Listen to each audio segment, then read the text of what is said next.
was 28, I was sent to document this extraordinary journey of a 27-year-old Australian woman who decided to just walk 2,000 miles alone with 4 camels and a dog across the Australian outback, so from the center of the country out to the Gibson Desert, out to the Indian Ocean. And it was a mystery because nobody knew why she was doing it. She's never told anybody to this day. And so I was a New York City kid, and I was sent with this woman who immediately regretted having asked National Geographic for funding. Not because of me, just she felt in a moment of weakness she'd asked for help after not wanting any help. And then when I showed up, I became the devil of that she felt she'd sold her soul to. So it was a very challenging experience at the beginning, and then turned into the most life-changing assignment of my life.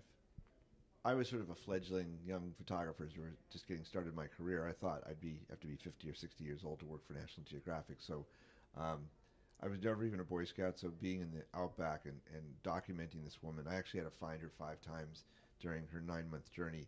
It was quite an adventure for me because it was actually more likely that I would have died out there than her, because she'd spent 2 years learning how to survive in the outback, and I just kind of all of a sudden was thrust into the middle of her trip. I found her utterly fascinating, incredibly beautiful, again, very enigmatic, very opinionated. We had very frank discussions about life and love and sex and friendship and politics and Aboriginal rights. I mean, she was probably the most direct person I've ever met. Whatever she thought, she'd say.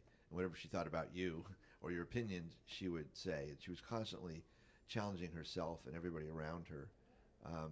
I think Robin's the only person I met in my life who actually was attracted to go towards the things that frightened her instead of away from them, and instead of avoiding them.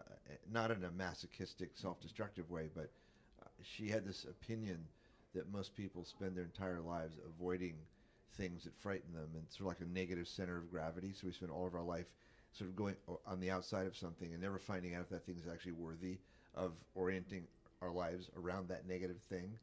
And I think she did the ultimate challenge, which is risking her life to find out if it was possible to survive alone on your own wits and instincts.